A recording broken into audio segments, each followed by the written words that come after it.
ओम नमः शिवाय। स्वागत है आप सभी का हमारे चैनल में। आज हम आपको इस वीडियो में कुछ बातें ईश्वर के चरणों में समर्पित कर देनी चाहिए के बारे में बताएंगे। जैसे कि प्रभु कहते हैं कि तू सोने से पहले सबको माफ कर दे, मैं उठने से पहले तुझे माफ कर दूंगा। दुनिया से बात करने के लिए हमें फोन की जरूरत होती है और प्रभु से बात करने के लिए मौन की जरूरत होती है। फोन पर बात करने पर बिल देना पड़ता है और प्रभु से बात करने पर दिल देना पड़ता है। मोह माया में फंसने वाला बिखर जाता है और ईश्वर से जुड़ने वाला निखर जाता है।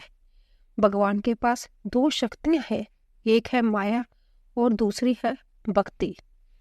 जब कोई भगवान के समक्ष जाता है और भगवान को प्रणाम करता है तो वो पूछते हैं, बोलो क्या चाहिए, माया चाहिए या भक्ति।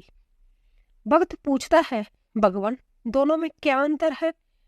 भगवान बोले, देखो दोनों में एक ही अंतर है।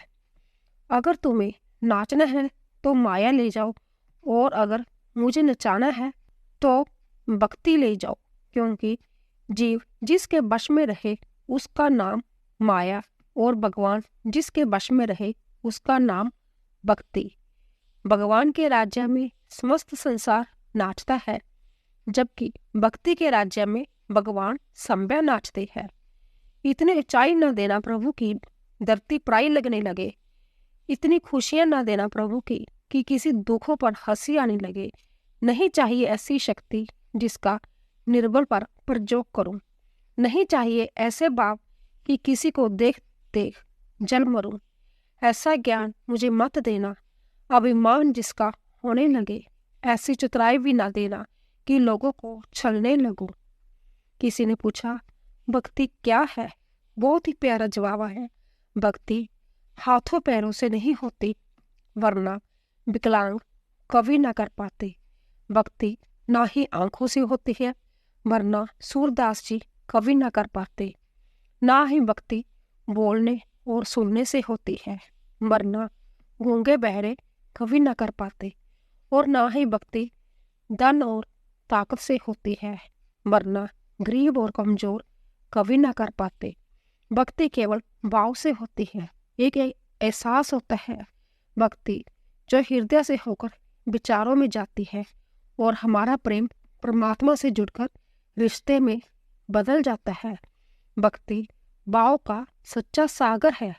भगवान ने इंसान को जब बनाया था तो उसे सब चीजें दी, पर एक चीज इंसान के हाथों से नीचे गिर गई, जिसे भगवान ने अपने पैरों के नीचे दबा दिया।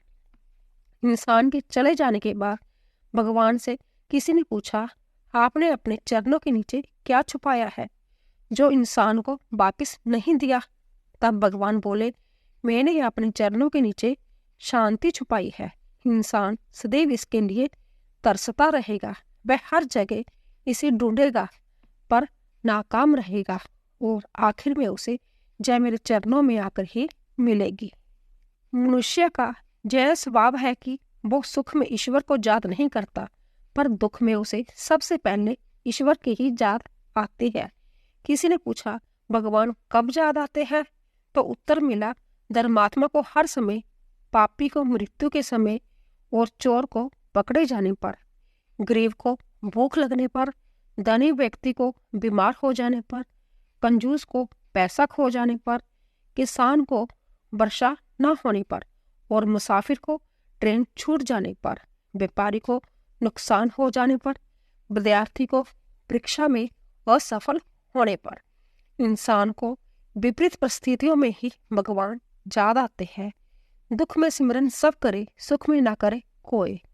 जो सुख में सिमरन करे, दुख काहे को होए। सब दरवाजे बंद हो जाए तभी एक दरवाजा कभी बंद नहीं होता, और वह है ईश्वर का दरवाजा। उम्मीद ईश्वर से रखो, दुनिया से नहीं। मैंने कहा अपराधी हूं मैं, ईश्वर ने कहा क्षमा कर दूंगा।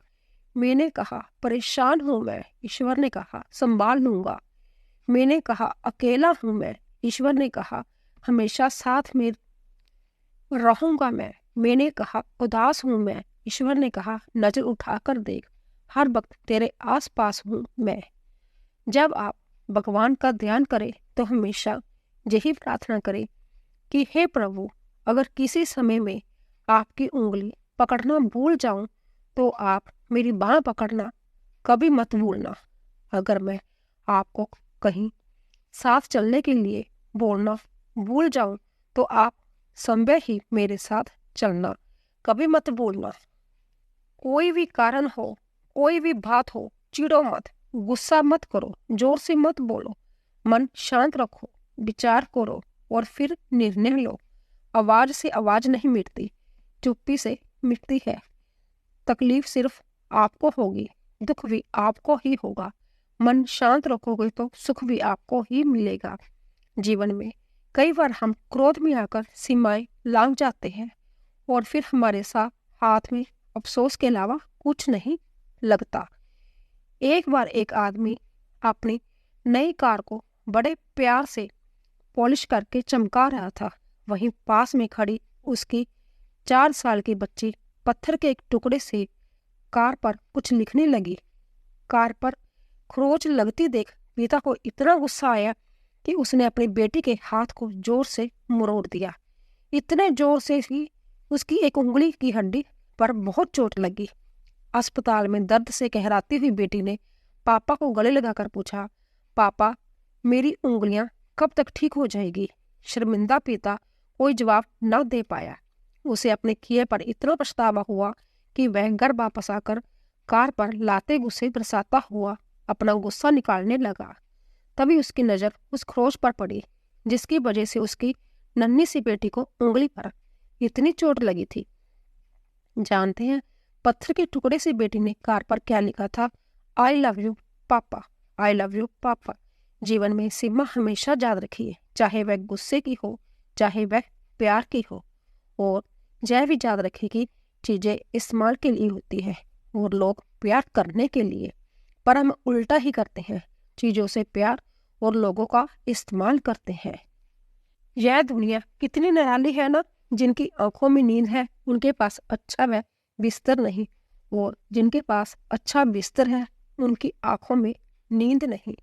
जिनके मन में दया है उनके पास देने के लिए धन नहीं, और जिनके पास धन है उनके पास दया नहीं।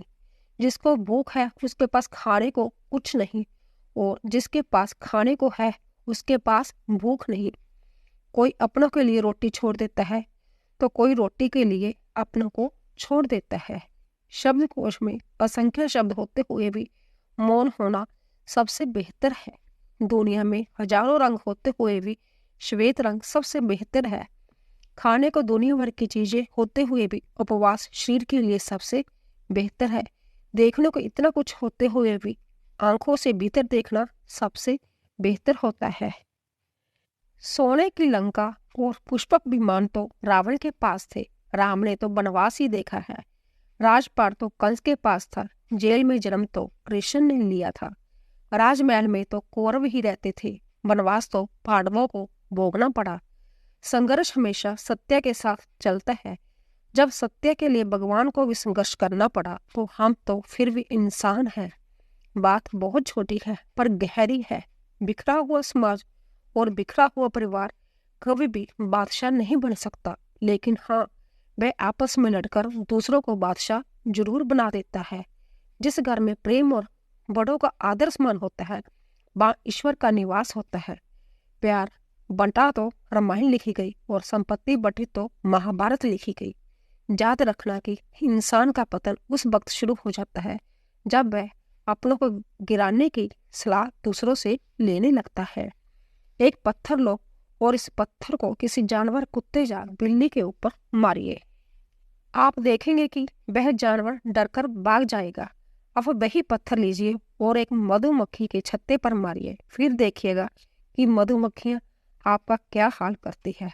पत्थर वही है और आप भी वही हो, बस फर्क यही है कि जानवर अकेला था और मधुमक्खियां समूह में थी।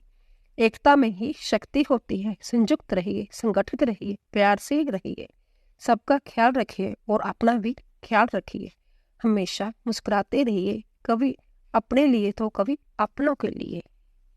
अगर आपको हमारी कुछ बातें ईश्वर के चरणों में समर्पित पसंद आई हो तो प्लीज़ सब्सक्राइब कीजिए, लाइक कीजिए और शेयर कीजिए। आप सभी का धन्यवाद।